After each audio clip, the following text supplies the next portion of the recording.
All right, can you hear me? Yeah. We can hear you, but you've gone back small screen. Yeah. So, Okay, does it work? yeah, that's all right. That's fine. That's good. That's beautiful. Great. Thank you very much. Um, which one do you see? Do you see like two things or just one? Two things or just one? We just see one thing on the screen. Okay, cool. I just have multiple screens, so it's confusing. Okay, so my talk is Observations on the Observer. I think that I just made up the title because I thought it would be more of a G. Spencer Brown talk, but it's still relevant, though I think maybe a more accurate title would be something about a participant instead of an observer now. So some stuff about myself. My name's Rachel. I'm a software engineer from the Bay Area living in San Francisco. I have some disclaimers before this talk. I'm not a physicist, a mathematician, or a university professor. I am just a girl who has studied logic and continues to dabble in understanding the universe and the human experience as a hobby. I stumbled upon Anpa after the Laws of Form conference in Liverpool in 2019. I was excited to see those being held online this year so I could watch again.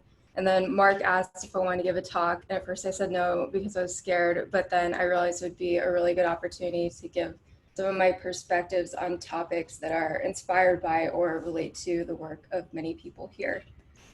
My talk is semi-autobiographical because I came to many of these thoughts in a way that is non-traditional and possibly different from the type of development that occurs when pursuing higher education and research. If I can't be conclusive about anything, I hope I can at least be moderately entertaining. So thanks for your attention.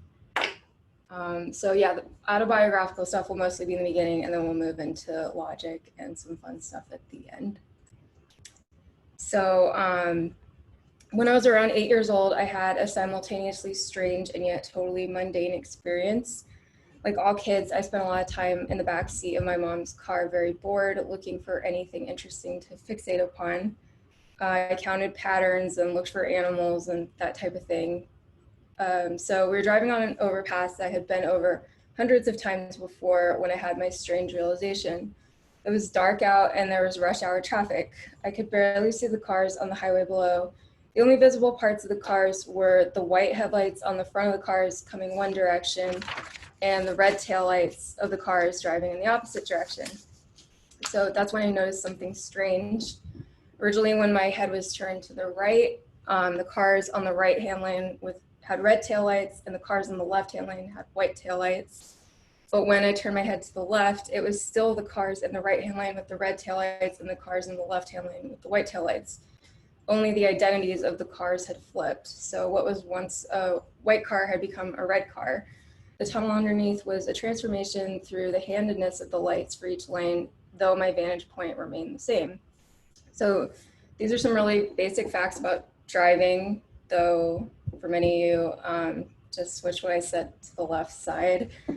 But driving orthogonally over the overpass and having this realization about my place as the observer, about handedness and perception, triggered a recognition of a logical or symbolic structure that could be generated from this pattern of opposites, combined with maybe the concept of the imaginary number, where another participant could either be on or off, red or white. But I's car on the overpass contained both red and white, depending on which of the other observers is looking at me. So I think that this weird, fleeting logical structure was burned in my brain and came back to bite me later when I became a philosophy major. So I accidentally became a philosophy major, and while I enjoyed classes in the philosophy department, I kind of sleepwalked through the rest of my undergrad, resulting in an eventual cumulative GPA of 2.9. During a break from school while traveling, I had a period where I made many intuitive diagrams in my notebooks, trying to play with this idea of opposition and mirroring. I think this is actually from a little later when I was in school, but this is an example of like this sort of spontaneous stuff I would write. So I returned to San Jose State University in 2012 to do my final semester. For my advanced logic class, I chose to do a project on diagrams. For my Aristotle seminar, I chose to do a project on the Meno dialogue, also about diagrams. And I also took a seminar on Kurt-Gödel and phenomenology. So the research done during this semester strongly shaped my worldview and interests. It was during this time that I came across both G. Spencer Brown and Shea Zellweger while on my research binge.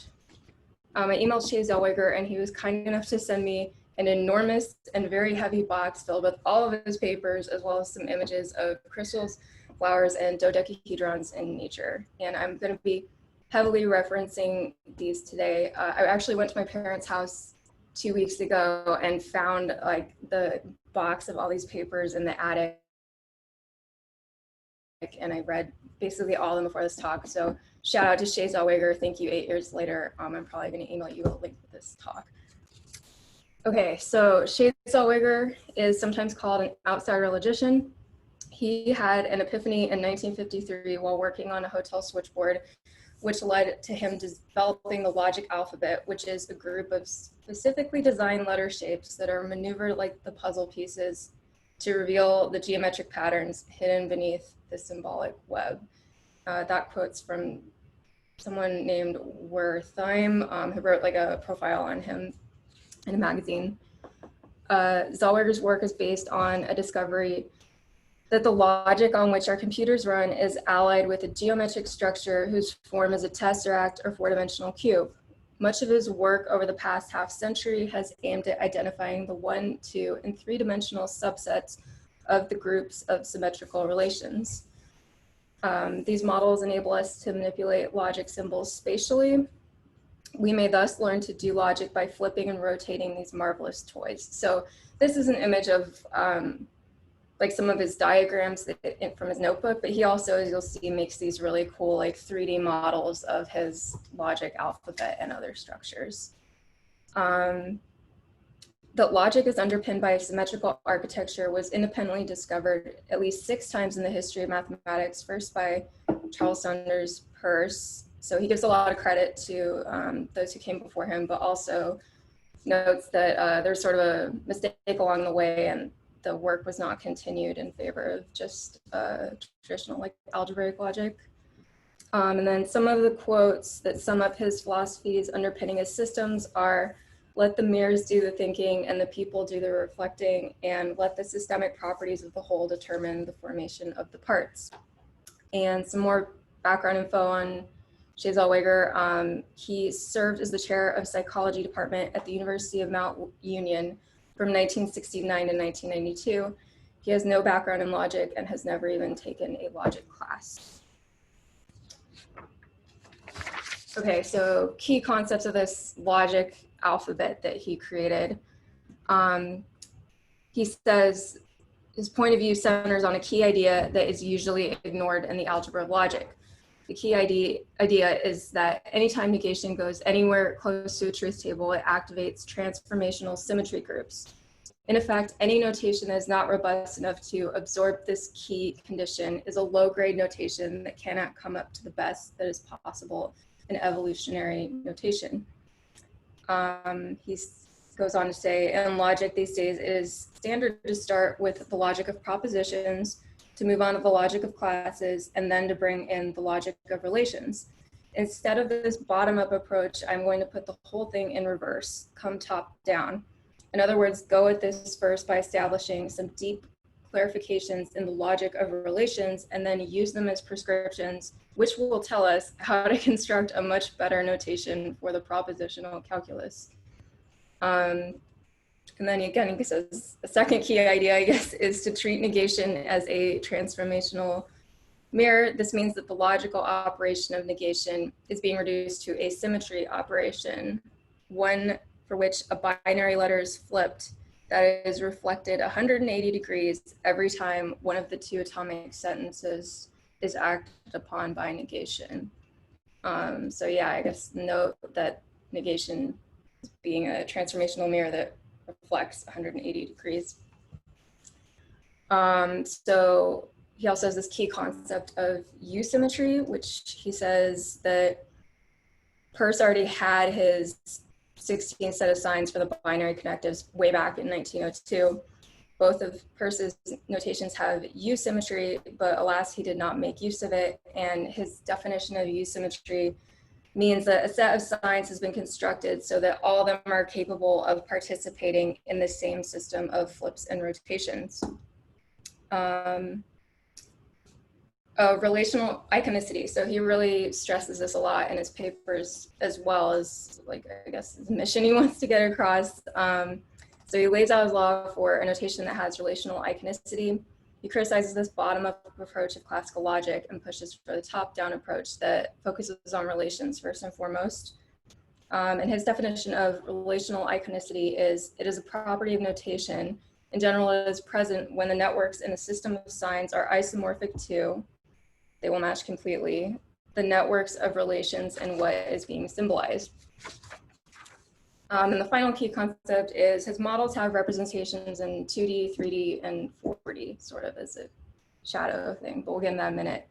So he says we need to build a cognitive ladder. Each rung will be obtained from an act of reflective abstraction that takes off from the rung below. Okay, so his 2D representation is this XSTEM notation of the logic alphabet.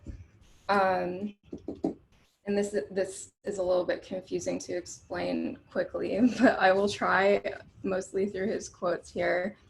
So he devised the 16 iconic letter shapes. So like you see this D, or I'll skip ahead for a second. So these are like the letter shapes that he has created that are all able to be in this symmetric structure with one another.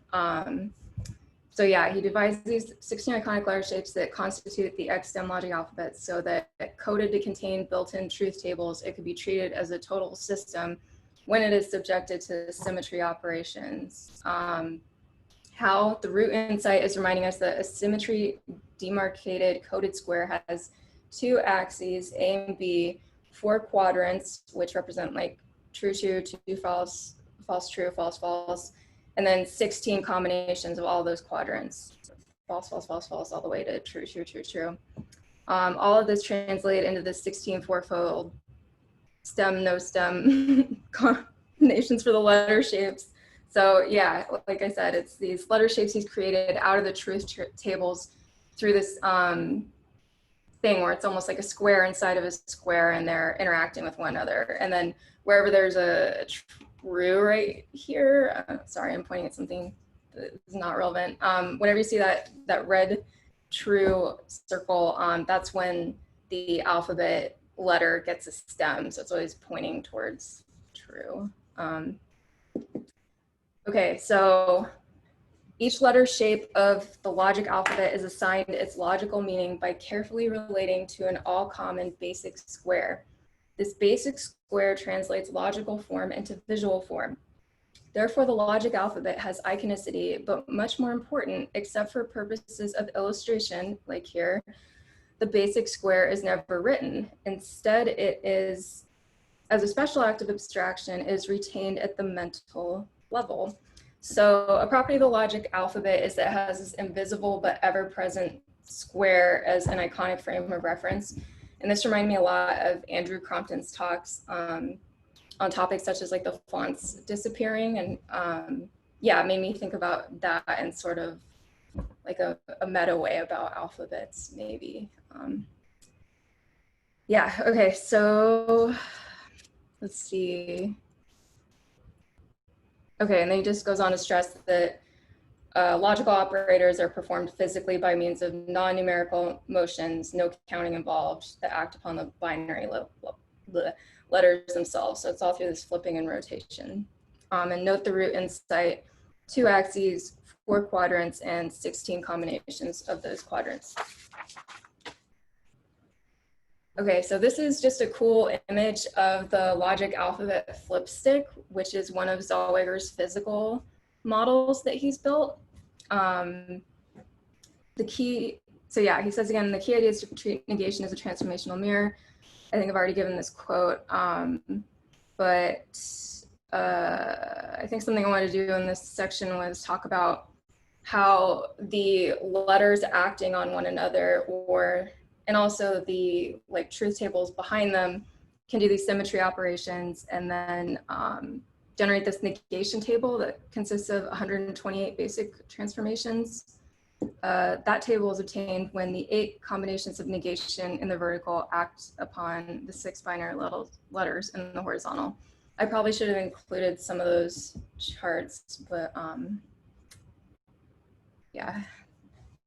Okay, so the logic Garnet is this thing that you see here. Here he's built another cool model of his idea. So although this has the same overall shape as an ordinary rhombic dodecahedron, notice that an 8-spoked double cube has been added at the center. This extended, more complex form is a special form that I'm calling a logical garnet. It is a stick figure of a special shadow that comes from a higher dimension, is a solid shadow of a 4-dimensional cube. When this object becomes a container for the letter shapes, it becomes a logical garnet. So you can see this like S and Z at the very center there.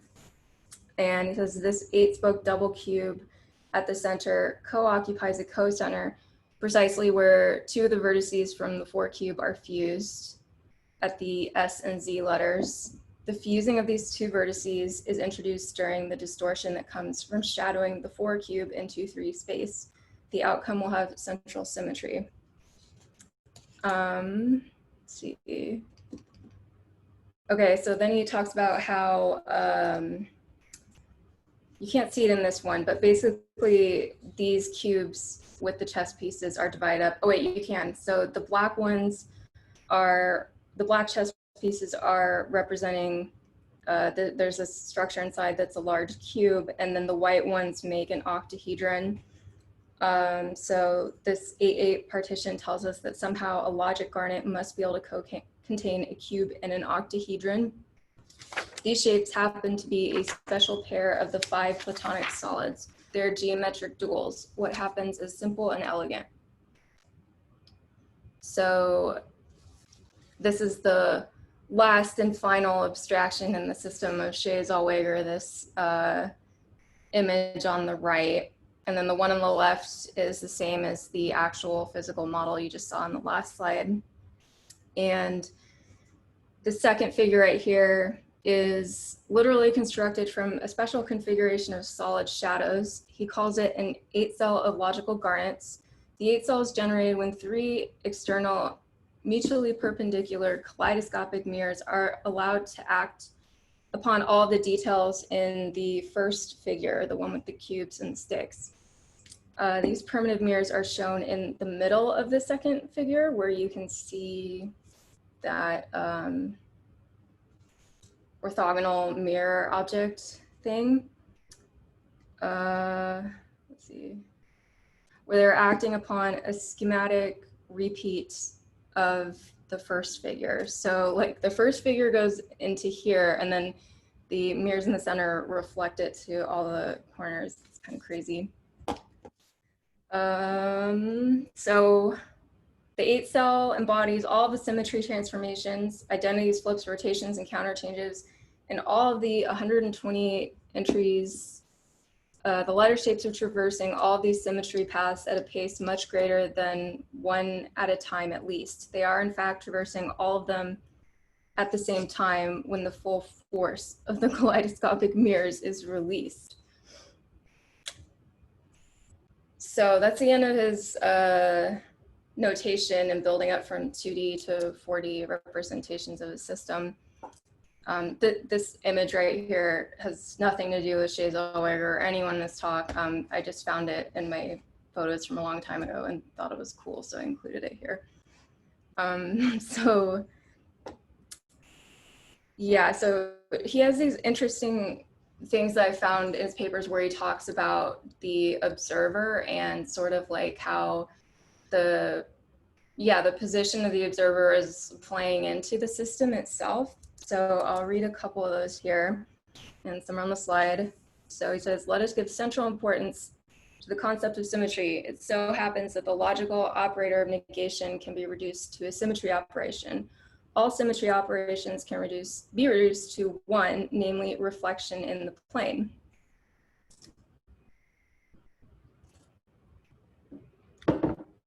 In practice, flipping a letter shape is equivalent to relocating the position of the reader. but the reader may be the last person to notice this, especially when he is engrossed, when his mind space is crowded full, in the act of subjecting a letter shape to a mental flip. What is novel here is that the relativity of the reader's position is becoming a meaningful part of a notation. As a matter of insight, this relativity is extremely elusive. It is not only difficult to isolate, it is much more difficult to embody in a notation. As a matter of common practice, the reader always stays upright and stationary. These habits are strong habits that restrict mental mobility. And so this image is just of Shea Zellweger had a exhibit at the Museum of Jurassic Technology, which is one of the coolest places ever in LA, and that's like an amazing achievement in my opinion. So I'm glad that though he talks about how logicians don't respect and accept his work, he finally found someone who appreciated him here, and they're extremely cool people there. So yeah, I'll take this last moment on Shea Zellweger to talk about, he's really, his other big mission is about notation. He has a paper called Sign Creation and Notation. And so he also talks about how a lot of his realizations have already been discovered, documented, whatever you want to call it, but it's in this field of crystallography. So here's a quote about that. He says, "Logicians all along have been doing a lot more crystallography than they realize. In turn, crystallographers tend to give little notice to how much logic they are doing. Notation is the chief barrier. It is holding back a burst of cross-disciplinary infusion between two highly specialized fields of study. This is something we should expect. It comes from the low-fi opacity in the interrelational structure that exists in the construction of the logic notations in common use. Added to this are the mindsets that guard what we now take for granted as ordinary practice." And he also says, "As a matter of notation, when a semiotician makes a study of signs, the going subject matter usually calls on signs that already exist. Rarely do we consider signs that no one has ever seen. Much more deliberately, I would say we should reach out to become sign architects and sign engineers to construct new signs."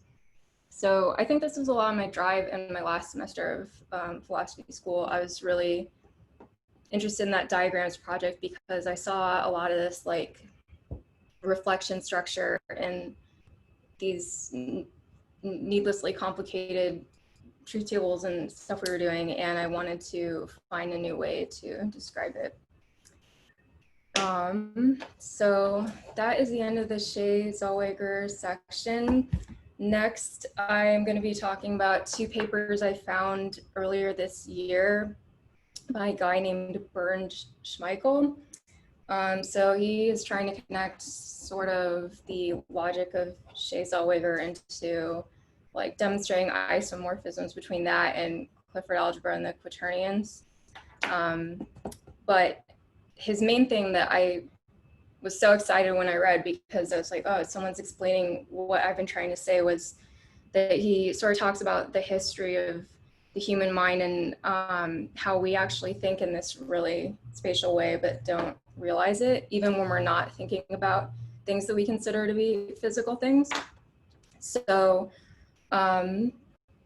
he says, in times when language wasn't yet organized alongside the linear reading and writing, when thought was depending upon the perception of relational icons and pictograms, spatial symmetries must have provided the root structures of perception. He talks about speculation on cave people. So in the old Paleolithic times, where there was no separation between an observer and the observed, between ego and environment, certain structures in the brain that are necessary requirements for such an interval were not yet built into the neuronal network. This state could be somehow be encountered in meditation. The ending of thought is time, and as the interval between inner and outer, between ego and alter. So that's a little speculative, but I think he's really spot on in some other parts. So the space of human visual perception must possess some algebraic properties, some fundamental symmetries, which are nothing else than the algebraic properties of the elementary logic. Therefore, I concluded that it should be possible to derive the Boolean laws of the propositional calculus from elementary spatial symmetries so simple that they could have been understood by prehistoric men. He says that perhaps subconsciously, Shea Zellweger is repeating what some Paleolithic schools have done. He exploits the orientation mandala, just like the box X from Peirce, to gain another evolutionary impulse. Is this property of non-commutativity that opens up a door for the organization of temporal order in iconic representations and perceptions. This is very important because it brings in a property of irreversibility in sequences of orientation systems. And then once you know that the logic part of thought must unfold from the box X thing, you will have to derive the logic anyway, whether in the form of Boole's, Peirce's, or in any other form. So yeah, he kind of talks about how we think we're discovering things, but they're very old and like wired into our perception. And he also says that logic is older than history, older than reading or writing. So this is where the aesthetics of my talk break down, because I was looking for my copy of Four Forms Make a Universe, which I think I made a Springer account, so I didn't have to pay $40 for it, and I got one for free, but I couldn't find it, so I'm just taking a couple photos of my very ragged copy. So these are the two papers that I read and am referencing today in this talk. Emergence of Orientation and the Geometry of Logic is more of one that, at least in the beginning, talks about what I just said, where he's giving a history of sort of what he thinks like human cognition started out as, and then Four Forms Make a Universe is a really cool paper that's pretty short that,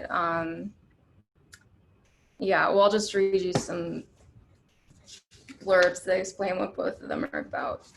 Okay, so for the emergence of orientation and the geometry of logic, the nowadays operational structures of cognition appear as rooted in prehistoric thought, meaning vision, ideas, images seen with the inner eye, and logos as orientation of logograms. Thus, it is assumed that logic in the form of the elementary first-order propositional calculus should be derived from the orientation symmetry of space. The author gives an exact proof in terms of the Clifford algebra that this is indeed the case. Finally, it is shown that the representation in terms of the idempotence of the Clifford algebra, Clifford 3,1, is isomorphic with Zellweger's logic Garnet. And then the Four Forms Make a Universe, you're probably reading it on your own here. He talks about Kant and how since then the concepts of space and time are not abstracted from sensations of external things, but outer experience is considered possible at all only through an inner representation of space and time within the cognitive system. So in this work, we describe a representation which is both inner and outer. We add to the Kantian imagination that forms of nature, matter, space, and time are intelligible, perceivable, and comprehensible. The idea that these four are indeed intelligent, perceiving, grasping, and clear. They are active systems with their own intelligence. Okay, so another not aesthetic slide. These screenshots are both from Four Forms Make a Universe, and they're interesting to me. Okay, so when I was making this talk, I thought, like, I understand the concepts of these papers, but when trying to speak about Clifford algebra, it's like me having a conversation in Spanish. Like, eventually it breaks down to pointing at things and grunting and asking for definitions. So others in attendance right now might have more insight or explanation than I can give, and can talk about that during the Q&A segment. I would appreciate crowdsourcing help on exploring these ideas and not take it as criticism or saying I'm incompetent. So yeah, here you can see some interesting things that Vern is doing with isomorphisms between traditional logic, what he calls the LIGO iconic letters, which are basically the Shea Zellweger notation, polarity strings and Clifford algebra.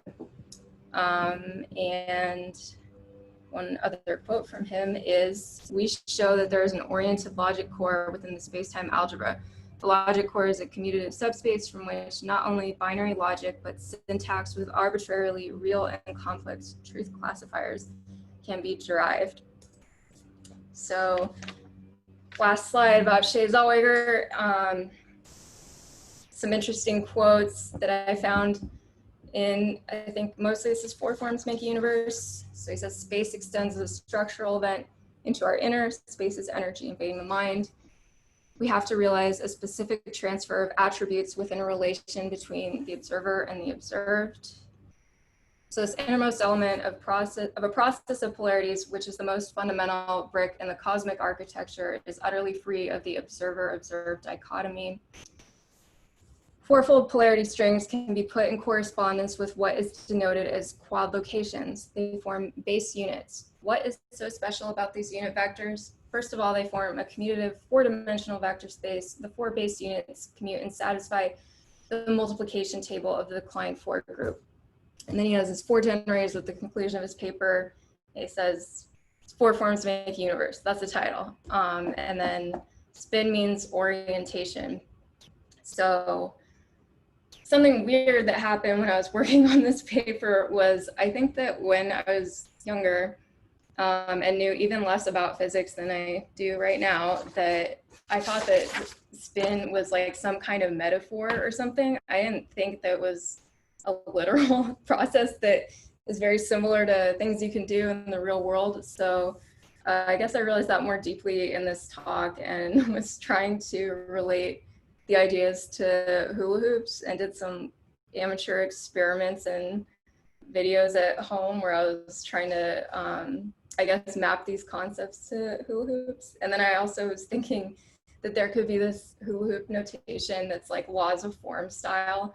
So once it makes a full rotation in one direction, it like collapses and cancels. So maybe that's something I'll work on in the future for fun. Okay, so this is my logic conclusions slide, and this image you're seeing right now is my childhood epiphany diagram. My friend said that I had to put it in the talk because it's so bad, it's amazing, and I just want to say that the cars look weird because I was trying to draw Cybertrucks. So logic conclusions. The only conclusion I think I have is that there's this Bohmian idea that not only is the universe self-similar and holographic in terms of the outside world, but I believe this also applies to the observer and how we experience and directly perceive the world. Bohm himself wrote a paper called Space-Time Geometry as an Abstraction from Spinor Ordering, which I tried to find but could not. So if you have air access, it'd be cool if you could email it to me. And like Andrew said in his talk, we so often focus on the meanings we've assigned to things that we forget to or cannot experience things in a more direct way. And when you try to do that, as Andrew said, you start to notice some weird things. So social conclusions. I believe that expanding notation is a way to make math, science, logic, any discipline more inclusive, while also creating more intellectual diversity that helps traditional routes of science. So this is something I actually feel really strongly about because I think that growing up, I always got like perfect scores in math until I hit, I think, the end of middle school, beginning of high school, and then it all broke down very rapidly. And I think it's because in the background, I was always like compensating and making up my own little processes and tricks for how to get through math in school, but the way it was actually being taught to me was always pretty confusing. So yeah, that like option for me in life was kind of like just taken away at an early age. And I think that, yeah, if you want more diversity in science, STEM, a better way to go about it would be to sort of rebuild these systems. So that would be really hard and take a very long time.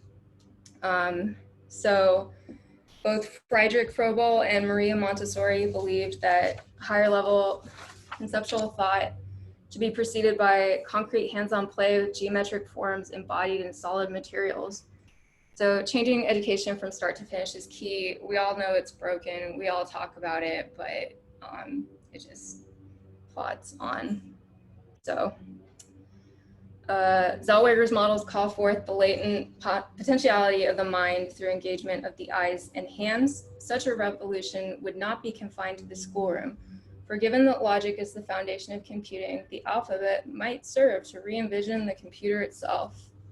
Who knows? Okay, so, oh yeah, and then finally, I believe that this systems theory that focuses on the whole to determine the parts, as Shea Zellweger says, is key not only to the next era of computing through coding itself, but in creating social network systems that benefit everyone instead of exploiting attention for clicks while creating severe cognitive distortions. So I think that like wraps up the main talk, but then I have this end part that is on Eddie Oshins and hula hoops that I added in. That's a little bit not as well thought out, but it should be fun. So I'll just go for it. So Luke Hoffman mentioned Eddie Oshins in the comments after David McGovern's talk on the history of Anpa West.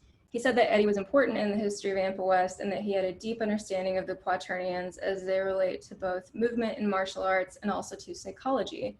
So this intrigued me, and I emailed Lou asking for more information on Eddie, and Lou was kind enough to send me some links and papers.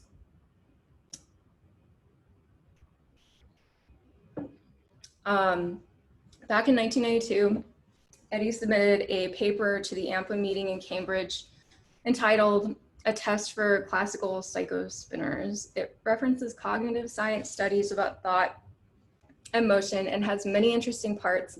But what I want to focus on today is the concept of self-referential motion. So Oshins realized that the secret of Wing Chun, his martial art, was also the secret of quantum non-locality, non-commutative space spin as one-half quanta. Eddie says that the double covering of palms, I think that's the wine dance thing that Lou showed the other day, or at least very similar to it, move in martial arts is the same as the 720-degree non-commutative quantum spin. Let's see. Okay, and then he claims that, okay, my claim and original idea has been that this is circumnavigating a Tai Chi yin-yang symbol. More recently, Oshins says he has suggested that this proximate technique can be used to realize Wing Chun Kung Fu's Bong Sao Tan Sao, sorry, I probably butchered that, movement out of the Kaufman Oshins quaternion arm, discussed and referenced in a second. And Oshins says that he believes that this may be a way to get the mind to code the relative relationship of part of oneself with respect to the rest of oneself. So it's the self-referential motion, and can explain the concepts of being centered, one, integrated, extended, whole, etc., which one strives for in meditation. Okay, so this is a video now. The quaternion handshake is based on the fact that, in fact, you've had the quaternions in your hand all this time. Even Hamilton didn't know this. This particular way of understanding that the quaternions in your hand is joint work of myself and Eddie Oshins, who is a martial art, that studies martial arts, and we found this in conversation with each other a couple of years ago. The point is that you can represent a quaternion by rotating by 180 degrees around an axis. And so there are three axes that you can use for your arm. 180 degrees around this axis, 180 degrees around this one, and around that one. So I is this, and J is this, and K is that. And upon doing I times J times K, you get -1. And that is indicated here geometrically by the fact that my arm is twisted by 360 degrees. Looks quite painful, too. It's only mildly painful. Oh, okay. And there's more to say about this fact that you've had the quaternions in your hand, but the handshake is, in fact, now available to us. I, Whoops. I, J, Okay. Then we just So I'll shake take hands. that. Shake hands. All right. So another video on the next slide. So I'm really good at hula hooping, and that actually used to be my job like over a decade ago. And my theory is sort of that maybe it has to do with like quaternion consciousness or something, because I don't even know what I'm doing when I hula hoop, but I seem to be able to understand this like fourfold thing with two directions quite well.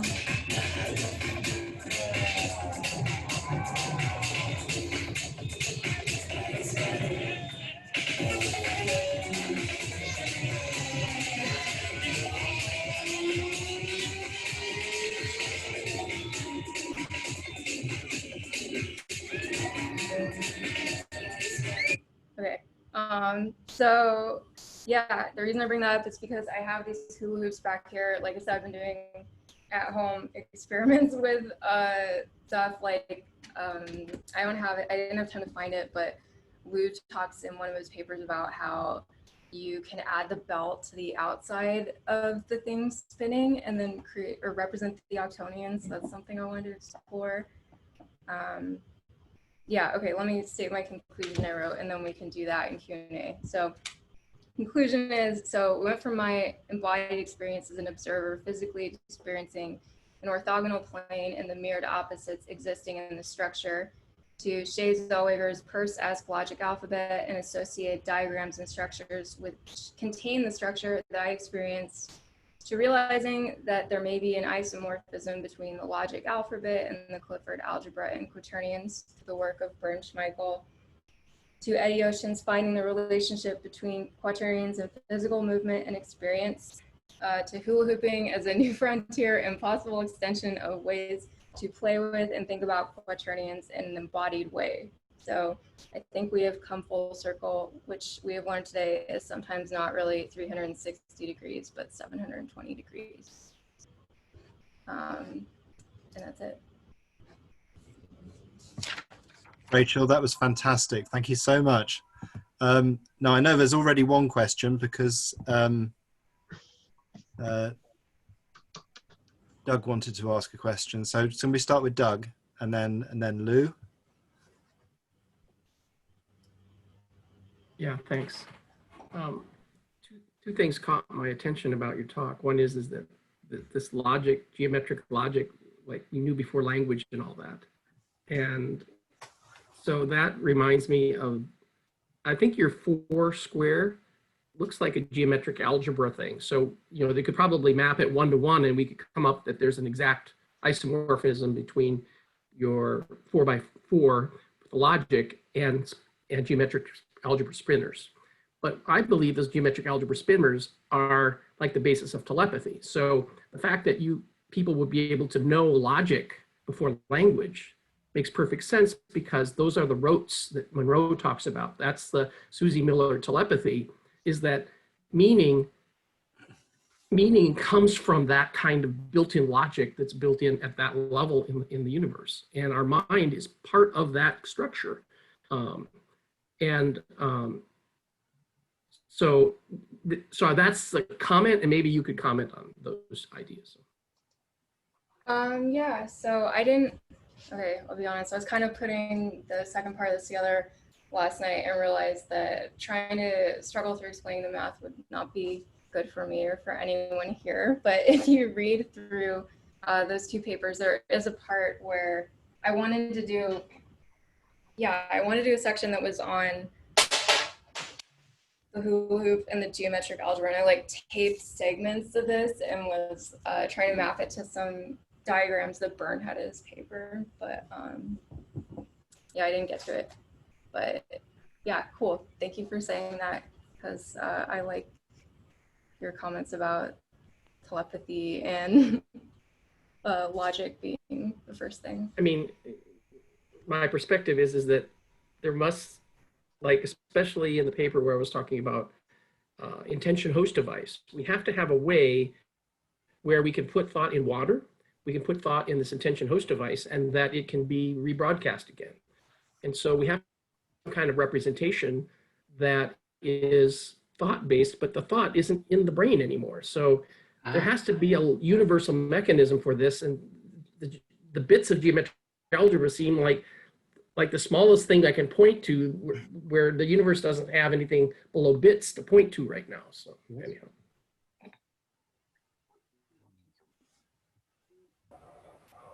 Okay, Lou.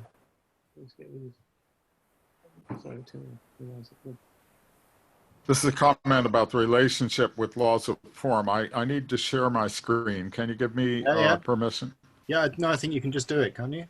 Okay, yeah. All right, so this is a comment about Shea Zellweger's logical garnet. If you start with a two-circle Venn diagram and then unfold it, you end up basically with a 4-cube because of all the different possibilities, the possibilities of intersection, union, complement, and so on.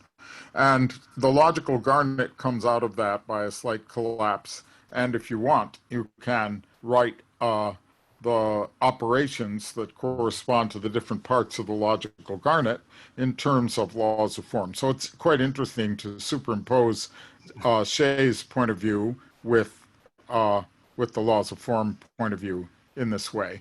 And I just wanted to mention that in case anyone is wondering how those two kinds of things fit together. They fit very well and suggest that one could do a lot more geometry with laws of form. Lou, could you make that paper available? Oh, yeah, sure. I'll send it to Anpa chat. You probably already have it. It's the paper I wrote on Charles Peirce in mathematics a long time ago. Okay, thank you. Andrew. First, allow me to say, I'd heard of Zellweger, and I knew there was someone called Zellweger in the Museum of Jurassic Technology.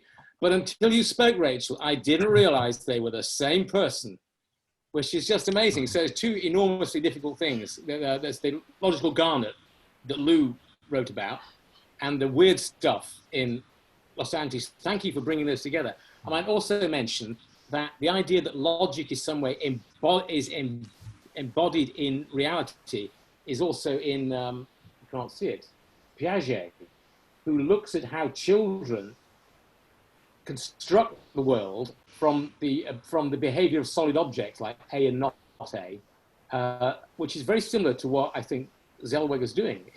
As I'm hearing you explain it, which had never occurred to me before. So, yeah, he references him quite a bit in his papers. I don't know if it was him, but he talked about a similar experiment with like a children's block and some mirrors. But yeah, he's very aware of and inspired by him. And Zellweger, I just realized also, a kind of triple coincidence, he was doing things in the Bridges Conference, which is kind of doing mathematical art and things, which I discovered. He's, I just never realized he was a real person until now.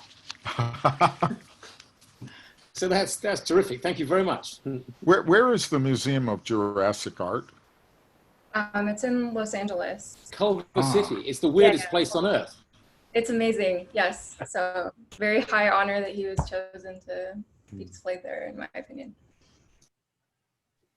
It's the kind of place you go and you assume the people who are on display are not real. It's, you got this has been made up thing aspect to it. So the fact that some of these people are real is, to me, very exciting. You know, it's like fiction come to life. I'll leave it there. Thank you. Okay, Lynn Claire. I'd love to share an image. I was reflecting, I was so appreciative, Doug, of what you said about intuition and that realm of remembering, like Shea said, that we're always a part of the space. And I'd like to share my screen because I'd like to show you a painting. Some of you know that we have a project for education called Belonging. And I designed a program it's a classroom management program where kids are responsible for the social dimension of their learning environment. And after the first year, at the end of the first year, they only have little symbols and no geometry, nothing, just the rules for this game. Lou has seen this before, but we asked 5-year-olds to paint a picture of the game they play. And I want to show you one picture. It's on my screen. This is what they painted. This is what a 5-year-old painted when we asked them to paint a picture of the game they played at school. Sorry, Lynn, we lost the last sentence you just said there. This was painted by a 5-year-old. Okay. He was asked to paint a picture of a game that they played at school. We've never shown them geometry. So children seem to have this intuitive knowing about geometry and motion and things.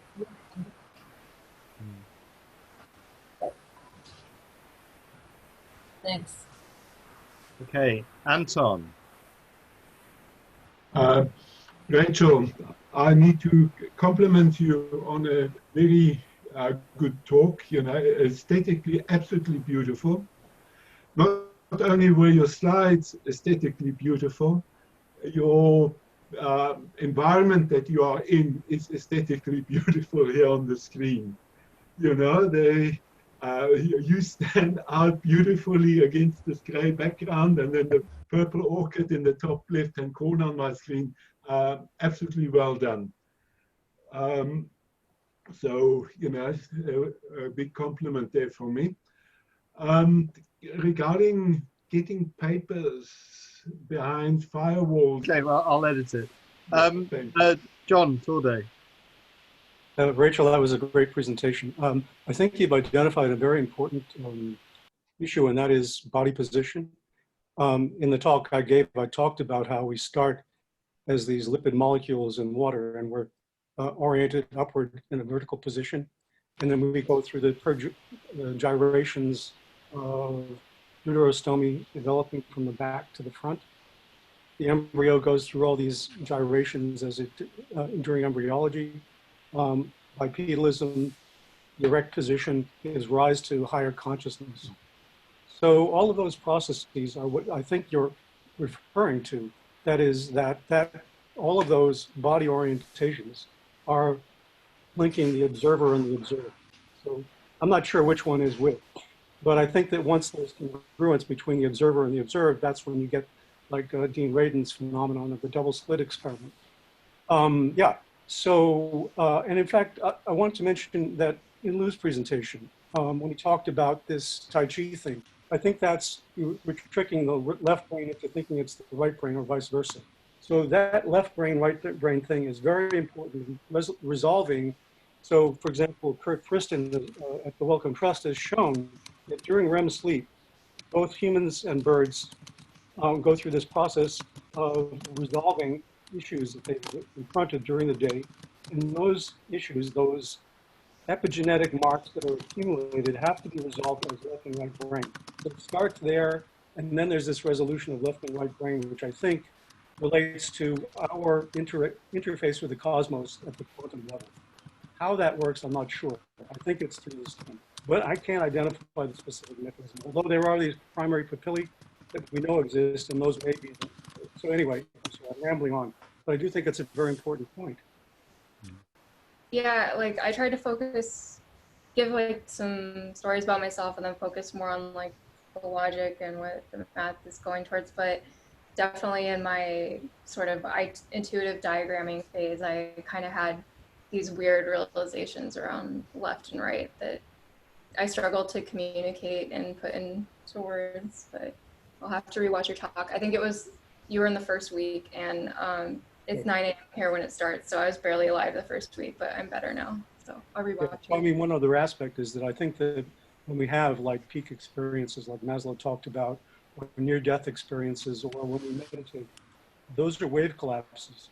So we know that the endocrine system is under epigenetic control, and in fact, when you have the wave collapse physiologically, that's when you have that influence of everything, we and the cosmos.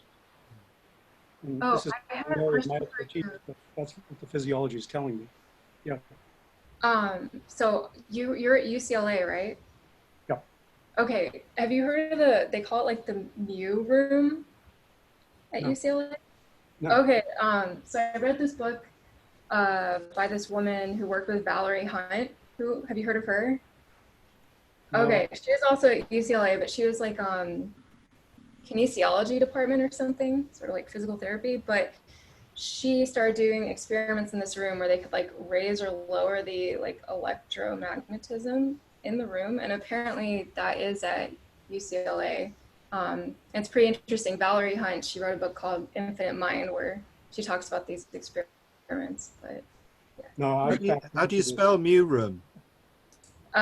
Just mu-room. And then I've tried to find information about it on the internet, and you wouldn't even really know that it exists. Okay. I think I found like one link, but it's in the book Infinite Mind, Right. and also the book Continuum by Emily Conrad, another movement person. Yeah. If you're familiar with the experiment that was done at Princeton over a period of 7 or 8 years, where this experimental person showed that he could override a random generator through his mind or her mind. It was 2 people. Yeah, and that was documented. So yeah, so now it's the mu room. Okay. Wow. Any more questions? Injection of order in an apparently closed system, but it isn't closed.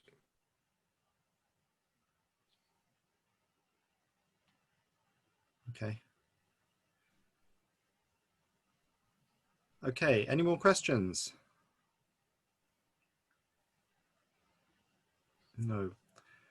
All right, Rachel, I think that your presentation was an absolute triumph, and I'm so grateful that, I mean, you've given me a lot of stuff that I didn't know about, and I'm sure that's the case for many people here. So it was great. Thank you so much. Yeah, thanks for pushing me to do it, because I'm glad I did. Well, you know, I mean, it's yeah, it's a good thing. it's a very good thing. So yeah, thanks. So I'll put the recording up online, and what have we got tomorrow? Doug, are you on tomorrow? I had a question. Oh, sorry, I'm sorry. No. That do you have a slide of all the? So you referenced the Zellweger and you comma and a number, like 36 or 30. Do you have that slide with all the references by any chance, or could you send it to me with the papers of Zellweger's that you were referencing in the slides? Do you know what I'm talking about? Do you mean sort of like the squares that make the alphabet, or? I think you had a list of papers by Zellweger, he's asking. Oh, yeah, I can send all the names. I think some of them are unpublished. Most of them are on his website, though. But yeah, I can compile a list of all the references I used today. Awesome. Thank you. Yeah, that's what I. Okay. So tomorrow, Doug, you're going to show your software, are you? Yeah, I am. Thanks. And Rachel, nice job. Just want to say that. So yeah, tomorrow I'm going to talk about the geometric algebra tool. What I'm going to do is send out an email to chat today that has a link to the latest software with like today's date on it, so that you know what it is. And then all you have to do is download Python, not the Python 3, but the Python 2. Whatever, 7 or 2.8 version of Python. And then you can just run it from a command line. So you can actually interact with it while I'm doing the class if you take the time to do it. And Python doesn't take long to install, and my stuff, you just unzip it and you can run it from a command line instantly. So I'll send that out this afternoon, and then anybody who wants to play with it while I'm giving the talk, they can do that. And I'll specifically be focusing, Lou, on why entanglement in geometric algebra is different than entanglement in Hilbert spaces, because that's been an ongoing conversation that we've had. And we've talked about it, and Mike has talked about it, and I've talked about it, but we haven't quite made that point yet to the people who are coming at it from Hilbert space perspective. So hopefully we'll nail that question down, and we still know what it means, but at least we'll have a beginning of a discussion and a common ground to talk about it with. So also, I'm still, I mean, I do this stuff all the time with this tool with Mike and I, you know, and he even Mike, even a couple of years ago, said, can you help me do this thing or this thing, you know? And one of them was the Majoranas. We even did Majoranas with Hilbert space, you know, geometric algebra. So, you know, if we have time, and I'll kind of like dust off all of this stuff is in files that I'm going to give you all. So you can reverse engineer the Python that I have, and you can go look at what we did, and it might not be well documented, but I have a documentation with how to run the tool, but each of these experiments is a separate file that you might need more help with figuring out those. So are you intending a practical session tomorrow then? That's, yes, you know, we can all do this. All right, so everyone. I don't have to have the tool, but if you choose to have the tool, then I'm going to be doing it interactively. It's not really going to be a slideshow. I may have a slide of just the things I'm going to cover so I don't forget, but that's about it. It's all going to be interactive, and if you want to be interactive with me, you can. Otherwise, you can do it afterwards. So that's so Doug, could you send an email prior to your talk explaining what to download and where your papers are and everything? I will. Yeah. That's my goal this afternoon to do that. I took the whole day off so I can prepare for. Okay. Important will meeting tomorrow. Will your stuff? Will it work in Google Colab? Well, it's Python. Yeah. And I wrote it so that you don't need a fancy user interface, but anything that can run Python in the 2.7 dialect. I'm just wondering. Run. Yeah, I'm just wondering if Google Colab, which is fantastic, I think, might be able to, and that would stop people having to install the thing. Well, Python isn't that big of a deal to install. I mean, literally, it takes a minute or so. Let's just have a quick look and see if it. And I'll send the link. It's already in the documentation, but I will send it in the email so that you guys can just quick start it. So I think this is. Colin has his hand up. Colin? Doug, I have the latest version of Python installed. Do I have to uninstall it? Which one? I don't know, 3. He's got Python 3. You can install both of them. You just have to give it in a different directory. I have both Python 2.7 and Python 3.8. I just say Python 2, don't I? Or Python. Yeah. Python 2 is the one I'm written for. And if somebody really wants me to rewrite it, I just have to fix a couple of things probably to get it running. No, we can work it out. Yeah. It's only 1,500 lines of code, y'all, and I have a worldwide total base in the world of one person, Mike Manthe, who uses it. So, all right. So you can see that I have a lot of users for it. So, but this would be great. So it might be an idea just to give people a bit of a heads up as to the best way to get their Python 2. It's already in the documentation, but I'll include it in the email. Great.